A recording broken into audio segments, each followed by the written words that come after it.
Bonsoir Christelle. Tom. Alors nous sommes arrivés au 80e CITREP et nous sommes le 3 mars 2018. La situation sur le terrain n'est pas franchement en direction d'une quelconque amélioration. Et bon, c'est vrai que pour l'instant il n'y a pas eu vraiment de coup de force majeur, mais non seulement c'est imminent, mais c'est en préparation. Hein. C'est en préparation, on voit toujours les préparatifs, donc je vais en parler un peu après. Au niveau des bombardements, durant la semaine écoulée, l'armée ukrainienne a violé le cessez-le-feu en RPD à 65 reprises, donc plus que la semaine dernière, durant laquelle elle a tiré 38 obus d'artillerie de 122 et 152 mm et 252 obus de mortier de 120 et 82 mm. Il faut y rajouter 12 violations durant les dernières 24 heures, durant lesquelles l'armée ukrainienne a tiré 40 obus de mortier de 120 et 82 mm. Donc pas top. Ces tirs ont touché 25 localités de la République, donc on atteint de nouveau le record. Vendredi à Minsk, un accord a été trouvé donc pour conclure une nouvelle trêve qui commencera le 5 mars pour une durée indéterminée. Donc bon, je pense que c'est à cause de ça que l'armée ukrainienne se lâche avant l'entrée en vigueur de ce nouveau cessez-le-feu après-demain. Ouais. C'est quand même pas top. En termes de destruction suite à ces bombardements, 24 habitations ont été endommagées ou détruites à Gorlovka, Zaïtsevo, Dokuchaïevsk et dans le district de Petrovski à Donetsk. Donc on est en hausse par rapport à la semaine précédente. Et ces bombardements ont fait 2 morts parmi les soldats de la RPD et un civil a été blessé. Donc le bilan humain n'est pas glop non plus. Donc comme on voit, effectivement, pas encore de grande escalade, mais une tendance qui reste quand même pas très bonne. Donc j'espère que cette nouvelle trêve va permettre de calmer un peu ça, de casser cette tendance. Mais bon, alors combien de temps ça dure, surtout que les forces armées ukrainiennes continuent d'accumuler des armes lourdes interdites par les accords de Minsk près de la ligne de front. Ont été ainsi détectées par les RPD les pièces d'armement suivantes: 9 obusiers tractés MSTAB de 152 mm, 10 obusiers automoteurs Gvozdika de 122 mm, un canon anti-char Rapira de 100 mm, 4 systèmes de missiles antiaériens OSA, un système de missiles anti-char concours de 135 mm et 4 chars d'assaut T-64. Donc on n'est pas vraiment vers une désescalade. D'ailleurs, en termes de préparatifs pour la future offensive, donc le commandement militaire ukrainien est en train de mettre en œuvre la loi adoptée concernant la fameuse loi de réintégration du Donbass. Donc ils ont commencé à réorganiser le quartier général donc, de ce qui était l'opération antiterroriste et qui devient l'opération de défense de l'Ukraine contre l'agression russe. Ouais.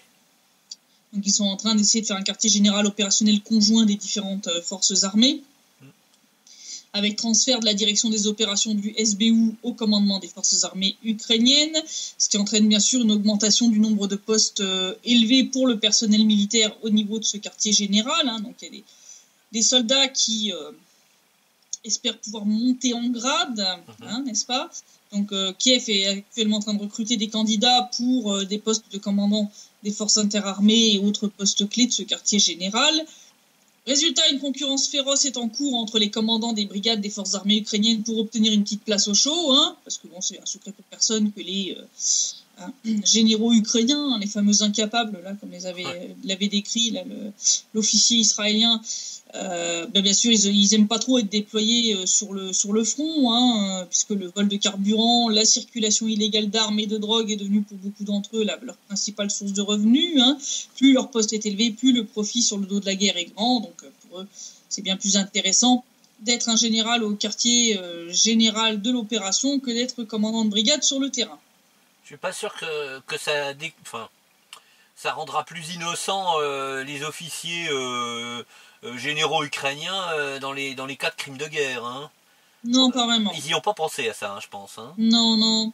Et bon, surtout, donc là, à la veille donc, de l'arrivée de Poroshenko dans le Donbass, certains commandants de brigade ont donc décidé de se rappeler à son bon souvenir pour espérer se faire remarquer. Ça a été le cas, entre autres, des commandants de la 54e brigade mécanisée, ce cher Maestrenko, et de la 93e brigade mécanisée Klochkov, dont on avait parlé la semaine dernière, qui ont essayé de s'illustrer en montrant leur détermination et leur courage en tirant sur des civils ou des ambulances, dans le cas de Klochkov. Maestrenko, donc de la 54e brigade, a ainsi planifié et mené des actions criminelles contre les civils de Zaïtsevo, détruisant plusieurs maisons.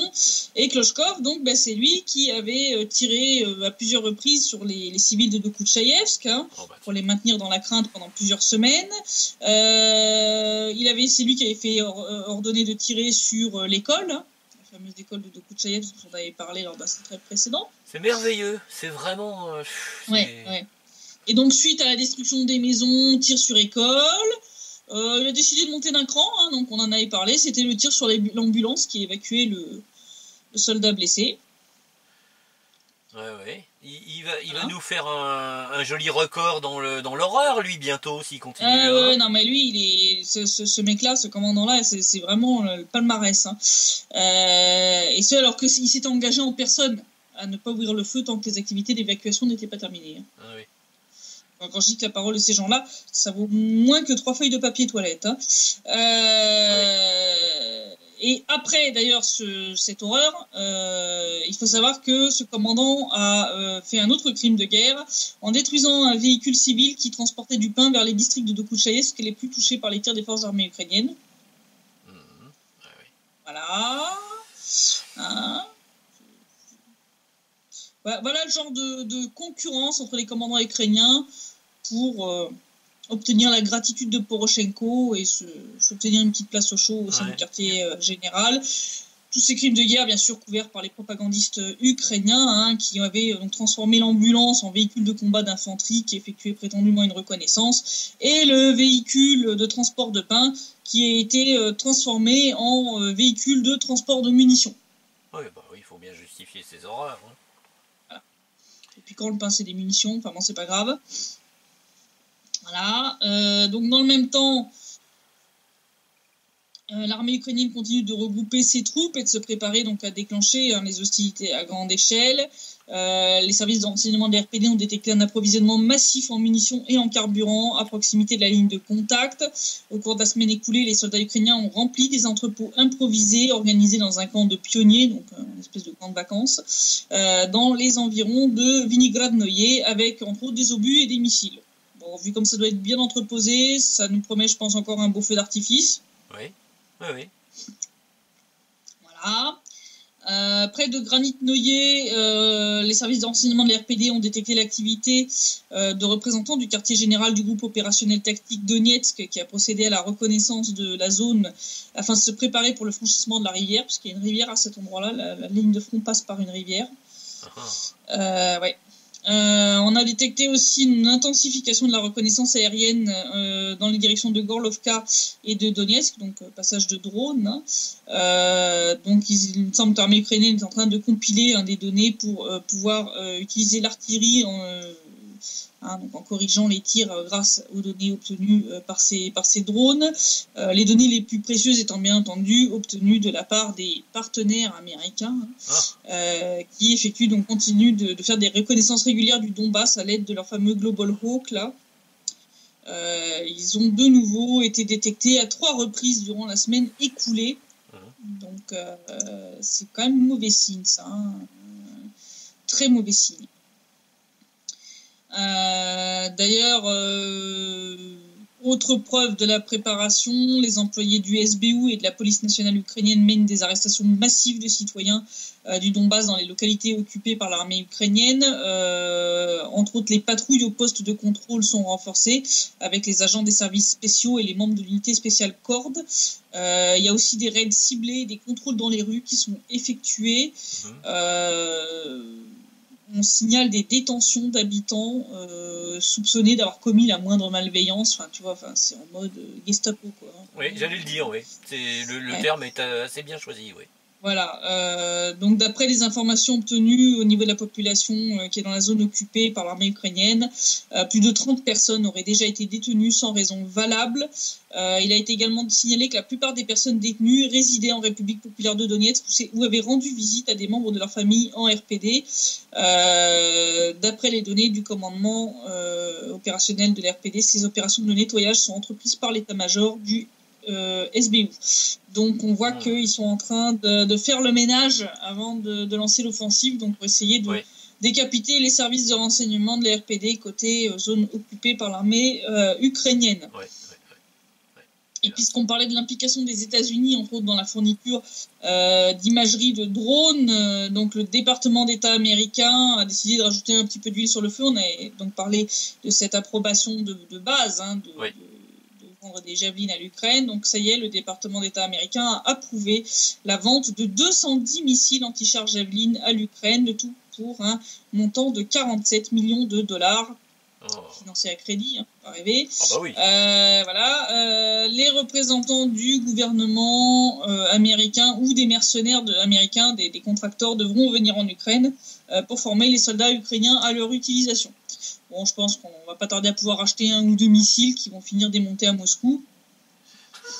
Il y a des risques, ouais.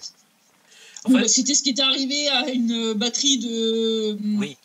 Un radar de contre-batterie, de détection d'artillerie qui avait été capturé à Debaltsevo. Il a fini démonté, je veux dire, faut pas se leurrer. Donc, je pense que ça va être assez épique. Il reste quand même la signature de Trump pour valider tout ça, mais je vois pas très bien pourquoi il refuserait de la signer. Je pense qu'il va signer. Si on regarde tout ce qui est situation politique, entre autres cette fameuse mission de casque bleu, donc nos auditeurs se rappellent certainement que j'avais évoqué déjà le fait que l'Ukraine veut utiliser les casques bleus pour envahir le Donbass et y mener une purification ethnique assez semblable à ce qui s'est passé en ex-Yougoslavie dans les années 90. J'ai eu certains commentateurs qui ont estimé que j'étais assez pessimiste, paranoïaque, je voyais un peu les choses en noir. Malheureusement, certaines personnes n'ont pas l'air de comprendre qu'en L'Ukraine, tout est possible. L'Ukraine est capable du meilleur comme du pire, et c'est surtout dans le pire qu'ils sont le meilleur. Il suffit pour ça d'ailleurs de lire ou d'écouter les déclarations des officiels ukrainiens pour se rendre compte que l'hypothèse pessimiste que j'avais envisagée et qui était dénoncée aussi bien par la Russie que par bon nombre d'analystes, dont moi-même, je ne suis pas la seule, ça n'a rien d'une exagération, bien au contraire. Donc là, la déclaration qui confirme tout ce qu'on a dit, c'est celle de ce cher Yuri Grimchak, dont on avait déjà parlé, qui est le vice-ministre ukrainien des territoires temporairement occupés et des personnes déplacées. Donc, il a fait une petite déclaration sur le plateau de la 5e chaîne ukrainienne, une petite déclaration explosive sur les scénarios envisagés par Kiev dans le Donbass. Donc, il a évoqué 3 scénarios envisagés par les autorités ukrainiennes pour le retour des territoires de la RPD et de la RPL sous le contrôle de Kiev. Bon, je ne vais pas vous faire languir, je vous épargne déjà le premier suspense. Aucun scénario de retour pacifique. Je pense qu'on a la confirmation définitive que l'Ukraine a totalement enterré les accords de Minsk. C'est très surprenant d'ailleurs qu'ils aient accepté de signer un nouveau cessez-le-feu pour le 5 mars. Parce que je pense que c'est dans le but de pouvoir mieux se préparer. Les autorités ukrainiennes n'ont jamais caché qu'ils avaient signé Minsk pour remettre leur armée sur pied. C'est vrai. Donc voilà, donc dans les 3 options, la première c'est l'option militaire, pour lancer une offensive. Donc il dit qu'il y a des travaux au niveau de l'état-major ukrainien pour élaborer donc les cartes, quelle force, qui, quand, comment. Quelle évolution on peut s'attendre, etc. Alors, selon lui, en suivant ce scénario militaire, l'armée ukrainienne pourrait reprendre le contrôle du Donbass en 2 semaines. Eh ben... Ouais, un peu optimiste pour moi, M. Grimchak, surtout quand je vois le désastre qu'a été la campagne de 2014, qui prévoyait peu ou prou le même plan. Mais c'est bizarre, mais est-ce qu'il n'aurait pas mangé des chocolats magiques à Poroshenko C'est possible, je n'exclus rien. Parce que franchement, là, c'est assez épique. D'ailleurs, ensuite, tu vois qu'il est quand même bien enfermé dans son délire, ou qu'il est bien perché, Monsieur Grimchak. Puisqu'ensuite, il a péroré sur la façon dont les forces armées de la Fédération de Russie pourraient affronter l'armée ukrainienne. Bon, personnellement, j'aurais plutôt dit la façon dont les forces armées de la Fédération de Russie pourraient laminer ou décimer l'armée ukrainienne.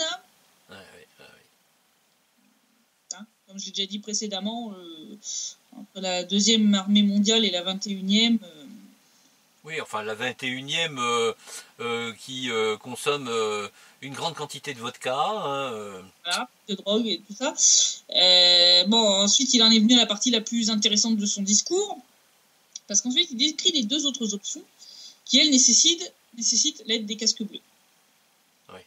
Et entre autres, il te dit ouvertement que l'Ukraine envisage sérieusement d'appliquer le scénario croate dans le Donbass. Alors, pour ceux de nos auditeurs qui n'ont pas connu la guerre de Yougoslavie, qui ont oublié ce qui s'y est passé, on vous redonnera les liens vers les pages Wikipédia des opérations Éclair et Tempête, qui étaient donc les deux opérations de l'armée croate pour reprendre la Slavonie et la Krajina serbe. Je vous encourage à lire attentivement ce qui s'y est passé et ce qui est entre autres advenu des civils, surtout dans la Krajina serbe. Ça s'appelle une purification ethnique. Voilà, un génocide, une purification ethnique. La plupart ont fui, tout simplement. Pour éviter le massacre, oui. Pour éviter le massacre. Mais beaucoup de civils sont morts, beaucoup de femmes, d'enfants. Ceux qui étaient restés, ceux qui voulaient pas partir. Qui voulaient pas partir, voilà.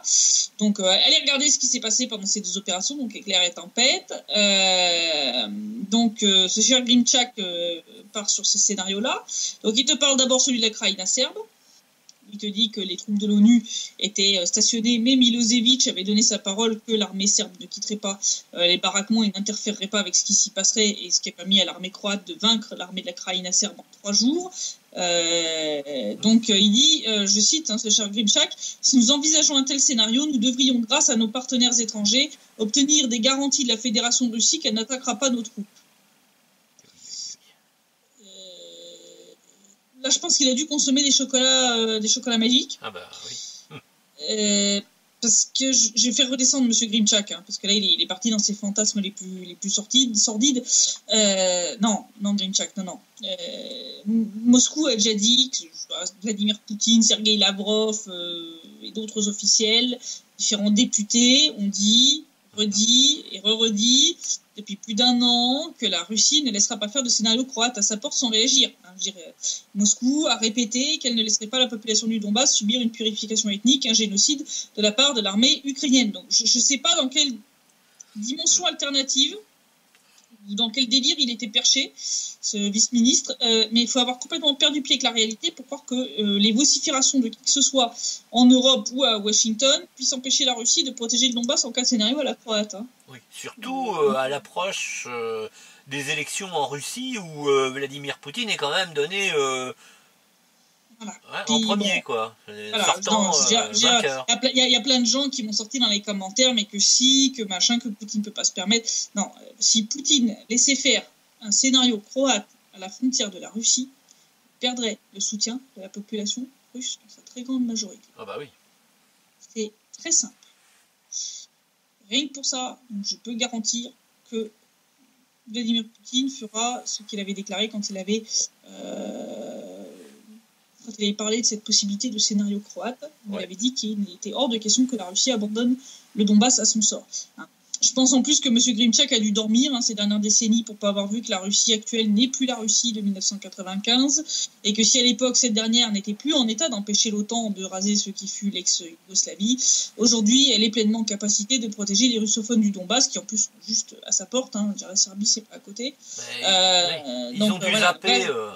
Il a dû zapper la période 2008, août 2008, avec la tentative éhontée de la Géorgie. Du Sud de la part de la Géorgie, ça s'est terminé en 5 jours.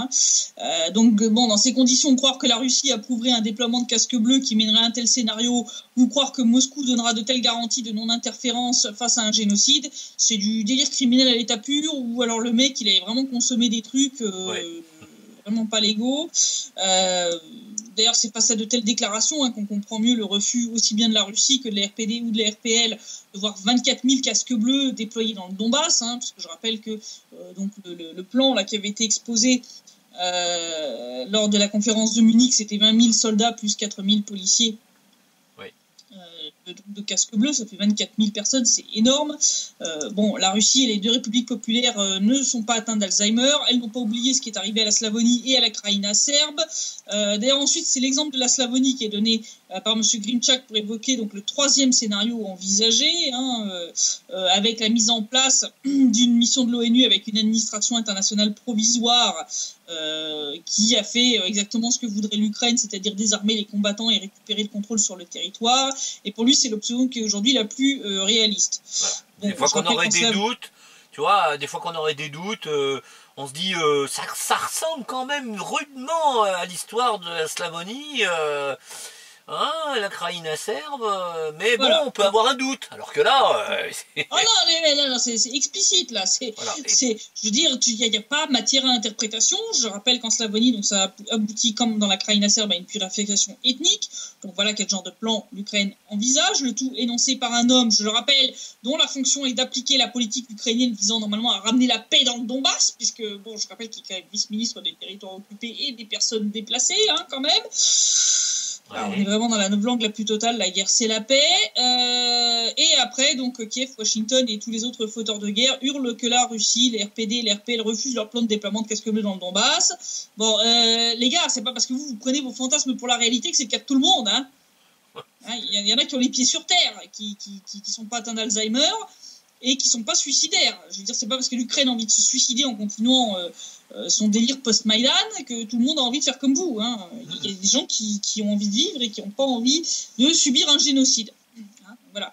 Donc à Moscou, Donetsk et Lugansk, les dirigeants sont bien conscients et depuis longtemps de ces plans envisagés par Kiev et les patrons de Kiev, donc les États-Unis. Et il est bien sûr hors de question pour eux de poser gentiment la tête du Donbass sur le billot pour que l'Ukraine puisse la trancher sans effort. Il ne faut pas leur faciliter le boulot non plus. Pas exagérer. Voilà. Faut pas abuser. Pas abuser non plus. On est gentil, mais on n'est pas trop con quand même. Donc bien entendu, les RPD et les RPL ont rapidement commenté cette déclaration du vice-ministre ukrainien. Valéry Sorokhodov, donc député au Conseil populaire de la RPD, a commenté cette déclaration comme étant la preuve de l'attitude agressive de Kiev et de la volonté des autorités ukrainiennes d'utiliser la force pour récupérer le Donbass, ça c'est clair. Oui. À Lugansk, la réponse a été plutôt salée à cette déclaration ignoble. C'est Rodion Mirochnik, le représentant de la RPL au sein du sous-groupe politique de contact à Minsk, qui a commenté tout ça. Donc selon lui, le premier scénario, donc basé sur la seule capacité des forces armées ukrainiennes à reconquérir le Donbass, est perdu d'avance pour Kiev. Voilà.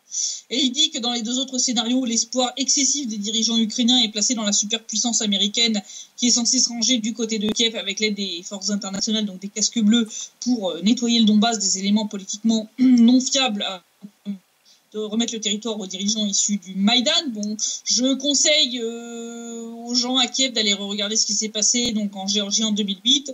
L'OTAN n'a pas bougé le petit doigt pour aller sauver les miches de l'armée géorgienne. Oui, oui. Voilà, je vous dis ça, je vous dis rien. Il a aussi d'ailleurs tenu à doucher quelque peu les espoirs de Grimchak et des autres dirigeants ukrainiens concernant la faisabilité de ces scénarios à la croate dans le Donbass. Il a dit, donc je cite, premièrement, la population des républiques populaires de Lugansk et de Donetsk est au moins 10 fois supérieure à celle de la Kraïna serbe, qui de plus n'avait pas de frontière commune avec la Serbie et ne pouvait compter que sur une aide extrêmement faible de la part de Milosevic. Et en parlant de la Slavonie orientale, n'oublions pas qu'elle fut d'abord capturée par les Croates pendant l'opération Tempête à l'été 95, puis l'administration internationale fut mise en place. Donc il faut remettre un peu l'église au centre du village. La conclusion de Mirochnik concernant la déclaration de Grimchak est assez acerbe et sans appel et rejoint en grande partie les craintes que j'avais exprimées à plusieurs reprises dans différents articles et interventions lors des CITREP, à savoir le risque de voir le conflit de Donbass dégénérer et s'étendre à d'autres pays. Il a dit, je cite, ce sont des fantasmes ukrainiens encore plus hypertrophiés que dans les rêves de Piotr Poroshenko et par conséquent encore moins envisageables. Déjà bien sympa, il a bien taillé un costume déjà, Grimchak. Rien que le fait d'envisager n'importe quel scénario militaire menace de faire des milliers de victimes de part et d'autre et de provoquer le choc le plus grave entre des forces armées disposant d'importantes réserves de munitions et d'armement et de dégénérer en une guerre à grande échelle qui peut impliquer de nombreux États et organisations internationales. Voilà. Donc, je pense qu'il ne voulait pas faire peur, mais il pensait probablement à une guerre mondiale quand même. Voilà, hein, bon, je pense que, au moins en tout cas, une guerre sur le continent européen, ce qui est quand même ce qu'on est un bon paquet maintenant à exprimer comme crainte. Donc il serait peut-être temps quand même que les peuples en Europe se réveillent pour empêcher leur gouvernement de les entraîner dans une nouvelle grande guerre sur le continent. Hein, parce que je vous dis, c'est pas une fois que vous prendrez des missiles sur la tête qu'il sera temps de réagir, c'est avant. Hein, et ce sera l'exclusif intérêt et bénéfice des États-Unis. Hein, ça c'est clair, net et précis. Hein. Tout à fait. Ce qu'on voit dans les sanctions économiques d'ailleurs contre la Russie à propos de l'Ukraine, hein, c'est l'Europe qui ramasse. Hein. C'est l'Europe qui ramasse. Si on regarde la situation en RPD, il y a eu une explosion aujourd'hui vers 15h dans le centre-ville de Donetsk, dans la rue Tcheluskintsev, qui a fait au moins un blessé, donc le propriétaire d'une des voitures touchées. Donc ça a endommagé 4 voitures, les vitres de plusieurs appartements alentours. Le bruit de l'explosion a été entendu dans tout le centre-ville. L'homme blessé a été hospitalisé dans un état moyennement grave, avec des blessures par shrapnel un peu partout sur le corps, des blessures assez importantes au niveau d'un bras et d'une jambe, une commotion. Il était conscient en tout cas aux dernières nouvelles, ça c'est plutôt positif. Bien entendu, les représentants des services de secours et la police sont déplacés sur les lieux, donc ont lancé une enquête pour savoir ce qui s'est passé. Ils ont retrouvé donc un cratère entre 2 voitures qui étaient garées là, qui montre de manière évidente qu'un engin explosif y avait été placé, ce qui exclut toute hypothèse accidentelle. Hein. Au tout début, les gens ont cru que c'était peut-être parce que ça qu'il y a beaucoup de véhicules ici qui circulent. Qui tourne au gaz de pétrole liquéfié, donc GPL. Donc il y avait eu des hypothèses que c'était peut-être un réservoir de GPL qui avait pété, mais non, le cratère qui entre deux voitures, c'est pas ça. Ça pète pas non plus comme ça tout seul. Hein. Ça pète pas, mais enfin bon, tu sais, ça peut être une installation défectueuse, une vieille bagnole. Des fois, t'as des antiquités ici qui circulent, donc ça aurait pu être un scénario comme ça, mais non. Donc là, il semble qu'il s'agirait d'un attentat qui visait quelqu'un. Donc là, ils sont en train d'enquêter là-dessus. On n'en sait pas plus pour le moment. Mais bon, c'est pas très rassurant de voir encore une fois ce genre de méthode. Dans les trucs un peu plus positifs, on va parler reconstruction. En RPD, il y a eu un bilan qui a été donné par le ministre de la Construction et des Services Publics de la RPD, Sergueï Naoumets, qui a dit que en l'état actuel, 5 981 maisons et 1871 immeubles qui avaient été endommagés par les bombardements ukrainiens ont été restaurés en RPD.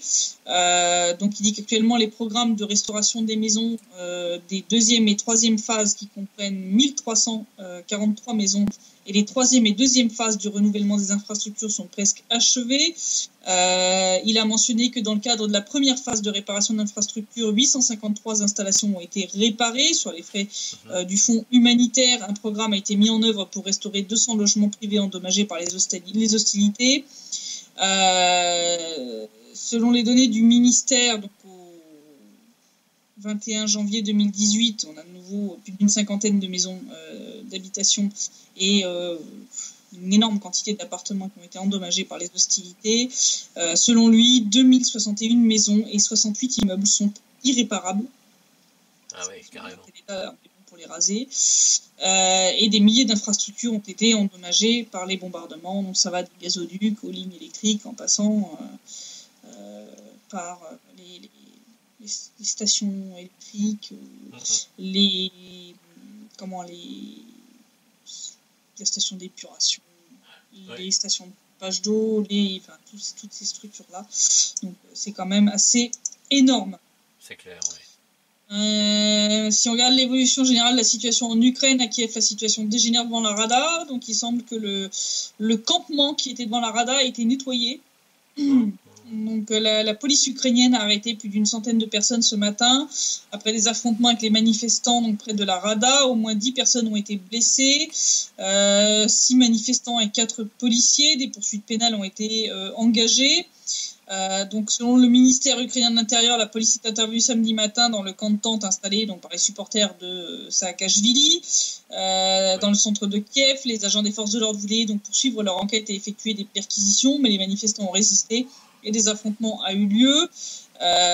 Donc suite à ces affrontements, ils ont eu aussi des pneus qui ont été mis à brûler, des trucs comme ça.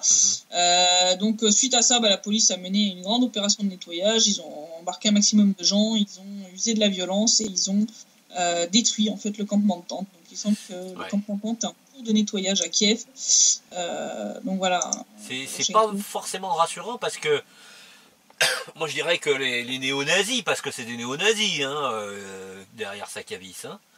Ça risque de les radicaliser encore plus. Voilà, c'est ça. C'est clair que l'usage de la violence, ça va les radicaliser encore plus et ça peut devenir assez dangereux pour Poroshenko. Et avec le merdier qui est en train de se faire entre Gazprom et Naftogaz, je pense que la situation n'est pas prête de s'arranger en Ukraine. Ah bah oui, ça c'est clair. On avait parlé de ce premier jugement qui était favorable à Gazprom concernant donc les dettes de Naftogaz à son égard. Enfin, favorable. Un petit peu favorable par rapport à ce que demandait Gazprom. Ils sont très loin d'obtenir tout ce qu'ils voulaient.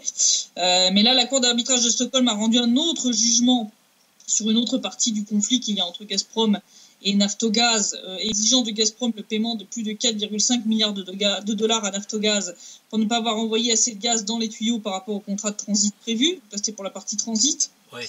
Alors que Naftogaz elle-même a consommé moins de gaz que ce qui était prévu dans le contrat pour la consommation ukrainienne. Donc ça pue jugement politique. Gazprom d'ailleurs a hurlé aux deux poids deux mesures et a donc décidé de casser le contrat avec Naftogaz et de ne pas reprendre la livraison de gaz vers l'Ukraine en mars comme c'était initialement prévu. On en avait parlé. Ouais. Donc ça veut le paiement qui avait été envoyé par Naftogaz pour ce gaz lui a même été renvoyé par Gazprom. Le directeur général de Gazprom a expliqué cette décision par le fait qu'il était hors de question que Gazprom paye les pots cassés pour la destruction de l'économie ukrainienne. Donc il semble que cette rupture de contrat concernera aussi le transit vers l'Ukraine. Donc ça va prendre un petit peu de temps. Le temps parce qu'ils vont devoir passer devant la cour d'arbitrage puisqu'il est impossible de casser unilatéralement ce contrat. Mais ça peut prendre entre guillemets 6 mois, 1 an et ils vont faire casser le contrat parce que là ça devient donc effectivement il y a un 2 poids 2 mesures, c'est-à-dire dans le premier jugement qui avait été rendu qui était favorable à Gazprom, ils avaient Stockholm avait dit à Naftogaz qu'ils devaient payer pour le gaz qu'ils avaient consommé. Ils avaient par contre annulé une des clauses du contrat qui était le take-or pay, c'est-à-dire en gros Naftogaz devait normalement s'engager à consommer une certaine quantité, à pomper une certaine quantité de gaz tous les ans. Donc il devait consommer 52 milliards de mètres cubes par an. Oui. Et en fait, ils ont consommé beaucoup moins. Et donc leur défense devant la cour de Stockholm, ça avait été de dire oui, mais l'économie ukrainienne s'était cassée la gueule, donc c'est pour ça qu'on a moins consommé. L'argument avait été retenu par la cour de Stockholm en disant oui, effectivement, d'accord, donc on annule la clause de take or pay. Or, sur le contrat de transit, il y avait en gros la même clause, c'est-à-dire que Gazprom devait garantir d'envoyer une certaine quantité de gaz régulièrement via les tuyaux à destination de l'Europe. Ouais. Sauf que l'Europe a consommé moins que prévu, et que donc Gazprom a envoyé moins de gaz que ce qui était envisagé dans le contrat. Et là, par contre, la cour de Stockholm n'a pas retenu l'argument. Ça, c'est du foutage de gueule. Ah bah, manifeste. Donc là, comme le dit effectivement, je rejoins le directeur général de Gazprom, qui dit on est en train de nous faire payer la destruction de l'économie ukrainienne. Ça, on n'est pas d'accord, c'est pas à nous de le faire. On n'est pas une œuvre de charité, on est une entreprise. Donc il dit là, le jugement de la cour de Stockholm détruit totalement l'équilibre des forces dans le contrat qui nous lie avec Naftogaz. Donc c'est un contrat qui n'est absolument plus rentable pour Gazprom, ça devient déficitaire pour nous. Oui. Donc pour nous, on ne va pas continuer. Je veux dire, on n'est pas là pour payer, pour rattraper les pots cassés de l'économie ukrainienne. C'est Washington, ça. C'est, ils n'ont pas les moyens, Washington, de soutenir l'Ukraine. Et bon, de toute façon, de mauvaise foi en mauvaise foi, pourquoi pas aller dans cette direction-là, je veux dire. Voilà. Donc, résultat, effectivement, il y a eu une baisse assez significative du volume de gaz là, dans les tuyaux ukrainiens, puisque Gazprom n'a envoyé que ce qui va pour le transit à destination de l'Europe. Et là, l'Ukraine, ils ont dû baisser leur consommation de gaz, donc ils ont dû baisser un peu la température du chauffage dans les immeubles. Donc ils ont dû fermer quelques écoles, quelques universités pour économiser sur le chauffage, en attendant que la Pologne leur envoie un peu plus de gaz par rétro, par flux inverse. Ouais. Ah ouais. Donc, mais c'est mauvais, c'est très mauvais, parce que là, l'Ukraine, ils sont en train de se gargariser. Oui, mais ils peuvent pas casser le contrat. Oui, mais machin. Oui, mais Gazprom va perdre quelques centaines de millions de dollars avec ça.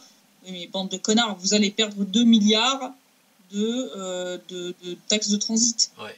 Je veux dire, ce que va perdre Gazprom en comparaison, au final, c'est vous les perdants. Donc, à force d'avoir voulu exiger, vous avez tué la poule aux œufs d'or, quoi. Absolument. Vraiment, c'est n'importe quoi. Je pense que c'est aussi une façon pour Moscou de mettre la pression sur les États européens pour accélérer les alternatives comme Nord Stream 2 et Turkish Stream. C'est clair. En leur montrant que, bon, écoutez, on a essayé d'être gentil, mais bon, puisque vous voulez avoir le beurre, l'argent du beurre, le cul de la crémière et son sourire avec, vous allez vous brosser, vous allez vous brosser à Kiev, vous aurez ni l'un ni l'autre, donc là, l'Union européenne et Washington sont en train d'appeler la Russie à continuer à maintenir les envois de gaz vers l'Europe, donc ils commencent quand même à flipper quand même sévèrement. Alors que les États-Unis ont eux-mêmes une nécessité impérieuse à vendre leur gaz de schiste ultra cher. Le problème, c'est que l'Europe, oui, mais ils ont besoin de ça pour essayer de maintenir quand même l'Ukraine un peu à flot, parce que si l'Ukraine perd donc ses taxes de transit, comme je dis, c'est quand même jusqu'à 2 milliards de dollars par an sur lesquels ils s'assoient. Or, vu le PIB de l'Ukraine, 2 milliards, c'est pas du tout négligeable. C'est clair. Donc là, ils sont quand même très très mal. C'est-à-dire avoir voulu jouer sur tous les tableaux, ils ont tué la poule aux œufs d'or là. Ils ont tué la poule aux œufs d'or et c'était très mauvais. Et là, le signal qui est envoyé à l'Union européenne, c'est écoutez, désolidarisez-vous de l'Ukraine parce que ils vont vous attirer que des emmerdes. C'est vous allez finir sans gaz russe et vous serez bien dans la merde pour vous chauffer. C'est le boomerang, ils ont joué. Maintenant, le boomerang, il revient à son envoyeur. Voilà. Donc ça c'est quand même un très mauvais truc. Donc normalement le contrat qui court était valable donc jusqu'au 31 décembre 2019, donc jusqu'à la fin de l'année prochaine. Donc le fameux contrat qui prend fin en 2019 dont j'avais parlé qu'après l'Ukraine pouvait s'asseoir dessus. Donc il semble qu'ils vont s'asseoir dessus bien avant. Oui. Voilà. Donc ça c'est très mauvais pour l'économie ukrainienne. Donc l'hiver prochain, ça va être extrêmement compliqué. Je sais pas comment ils vont faire. C'est déjà été un miracle, surtout que oui, parce que jusque-là, donc ils comptaient sur leurs voisins pour leur envoyer du gaz. La Slovaquie l'a fait pendant des mois, mais l'Ukraine les a pas payés, donc la Slovaquie a arrêté. Oui. Là maintenant, ils reçoivent depuis la Pologne. Enfin, la Pologne va pas faire indéfiniment sans être payée non plus, parce que c'est des mauvais payeurs.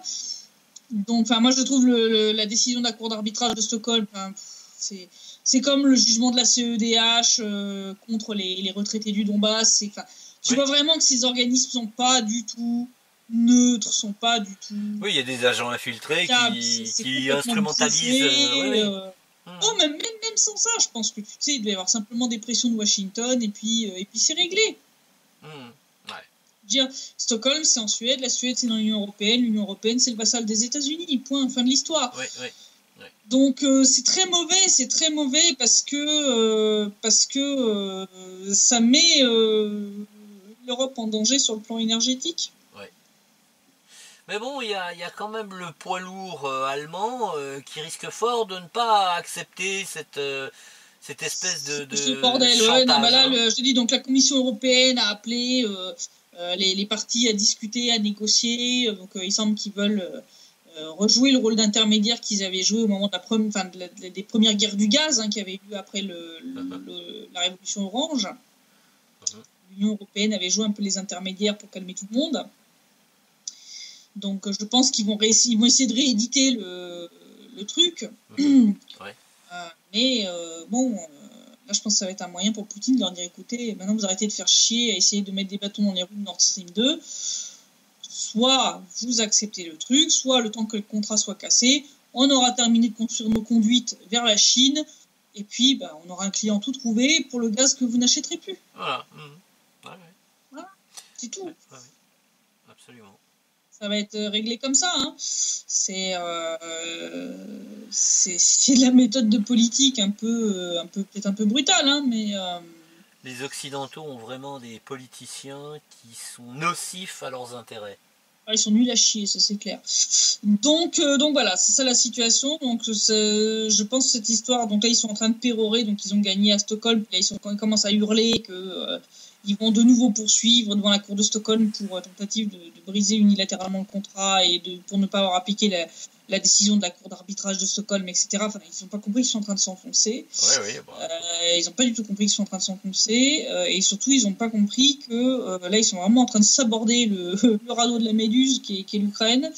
Ils sont vraiment en train de donner des coups de hache dans le radeau. Et là, je pense que ça va accélérer l'effondrement de l'Ukraine et donc le risque d'offensive, puisque plus l'Ukraine s'effondre, plus Poroshenko va avoir besoin de distraire la population avec la guerre dans le Donbass